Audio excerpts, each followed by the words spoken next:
McCarthy is the House Majority Whip, which means his job is to round up the votes to pass any legislation in the House on any given day. And he perhaps has his toughest job in front of him. Congressman McCarthy, welcome to the Daily Rundown. Thanks for having me. All right, let me start with first the so-called grand bargain that's on the table. Yesterday, Speaker Boehner said on the Fox News Sunday that his final offer is still on the table, which included a target of $800 billion in new revenues into the government with tax reform. Is that your understanding? Well, he said he proposed that. The president had never moved to it. The president just wanted more revenues. What the speaker proposed is a whole tax reform where you actually lowered the taxes. Sure. You took care of the AMT and the others, so you did not have a tax increase, but you had productivity to get this economy moving again. The president only came back with wanting more revenues, focusing on some type of tax increase, knowing that we're not going to do that. The president, even when they had all the majority with Speaker Pelosi, they did not raise taxes when the Bush tax cuts were expiring, so they knew that was a non-starter. All right, but the Boehner plan did include some revenue increases from, there would have been closed loopholes, less deductions, things like that. Yes, overall tax rates, which is what everybody has described tax reform as, but there wouldn't have been this whatever loophole is closed, a tax cut found some other places. It would have been $800 billion in new revenue into the Treasury. Were you comfortable with signing off on that? No, what the speaker proposed, though, when you said 800, you were lowering the taxes because you were closing the loopholes, just much what we did inside our budget. We closed these loopholes that the president talks about out there. If you looked at the framework of what he said, that the tax rates would actually drop in the process. So you would flatten it, shorten it, and broaden it, that you'd have tax reform where you'd have investment into America. You would not have tax increases.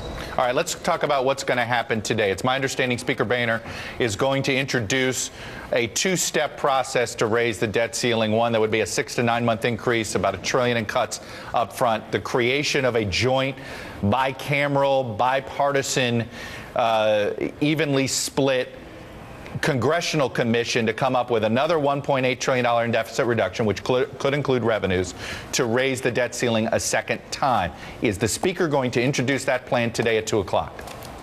Well, the Speaker, what we're going to have is we're going to have a conference at 2 o'clock to talk about what direction we're going in. There's a couple different options. Things keep changing every day, and this is the difficulty. You've got to remember. Here was the House that passed a bill, bipartisan vote, where Democrats joined with us on the cut, cap, and balance proposal sent to the Senate, where the Senate has not passed anything. The president has not laid out a plan. So I think what we'll find inside conference is a different framework as we go in. We'll use the same framework as cut, cap, and balance, but is there a way that we could produce something that can pass the Senate and actually get to the president? So I think you'll find a lot of different options on the table, and inside the conference we'll talk about which direction we want to go in. And is it your understanding you're going to do this with 208, at this point, 217 Republicans, that you want to pass whatever the Speaker introduces with only Republican votes if necessary? Well, if you watched last week, we did it with more than that of Republicans and Democrats, which is unusual. But that had for the balance. Washington. This is not going to have the balanced budget amendment in it. It's from what I understand because that can't get through the Senate. That what this will have in it is this idea of setting up a commission which is calling for basically 2 debt ceiling increases, which you had argued in the past was going to be very hard to get through this House. It is hard to get to the House, but we laid out a framework.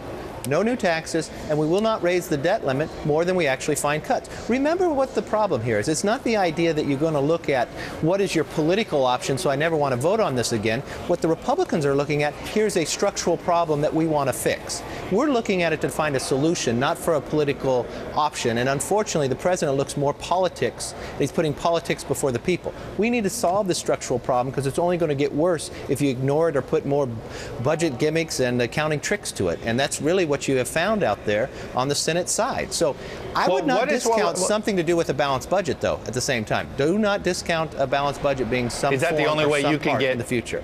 Is that the only way you can get 218 House Republican votes? Is that the issue? That you have to have some form of a balanced budget amendment as a part of this in order to get this out of the House?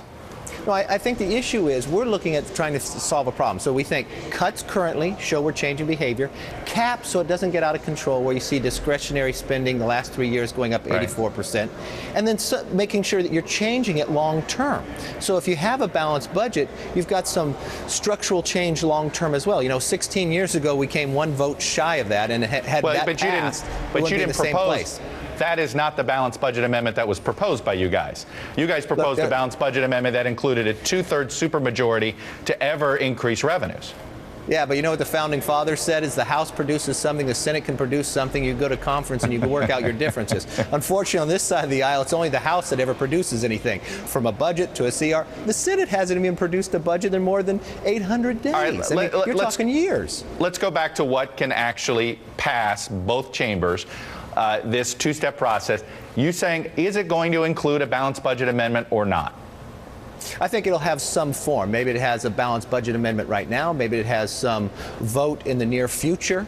But I think a balanced budget is something that people look at because it's part of, remember the clean one of cut, cap, and balance. Right. A clean one, meaning without this supermajority, but a sort of the one that the other states actually have. Most of the other states. A lot of other states have one that have a protection for a tax increase. Some states have it where they have a cap. I mean, these are all things that can be debated on, but I think the one thing that has to happen is you've got to have some structural debate that goes with cut, cap, and balance. It's hard to negotiate with yourselves. If you ever purchased a car and a house and you make an offer and no one can ever bring anything back and just table it, it's hard to keep negotiating with yourself. So we'll keep doing what actually gets a bipartisan vote out of the House, and that is the cut, cap, and balance. Well, I want to go, again, that's not going to go end up back. I mean, we already seen that got rejected by the Senate. So what is going to get introduced? Well, will it have let's be the clear. balance? It did not get rejected. It got tabled. And so there is a framework there that shows a bipartisan movement out of the House. And I think also when you look and sit back, if you just do you realistically, do we call 5 Democratic votes? We're going to call 5 Democratic votes bipartisan. I mean, you know, this is where that's a more bipartisan vote than for the stimulus or the health care bill. So I would, yes. At this point in time. So going back, you're saying a balanced budget amendment might be in the first part of this plan, and if the Senate takes it out and sends it back, then maybe you can get this passed in the House? No, I think you want to look at the overall structure. We take the cut, cap, and balance, and that framework, we're trying to find how can we get something through that solves a problem. And we're more interested in solving the problem than just getting something done politically. And I think that's the framework that the American public are looking for. If the Senate dislikes our bill, then tell us what they're for. And they've been very difficult to try to get anything through on the Senate side, so it's difficult to see what they're even for. All right. And is Speaker Boehner's last offer with the president still on the table? Well, the Speaker, he put it out that said it was, but I don't think the president could ever go for something that actually creates jobs in the process. He's looking just for more revenues. He's trying to raise taxes, and the other option he's looking just political so he can get this past the election. I mean, that's not our words, that's the president's words. And I think the president needs to come off that and start looking at a problem and say, how can I structurally change it and find a solution? Well, it kind of sounds like it's on the table, but not really. I can't figure this out. We're in between the lines. Been very difficult. Congressman Kevin McCarthy, House Republican Whip, thanks for coming on this morning. Thanks for having me.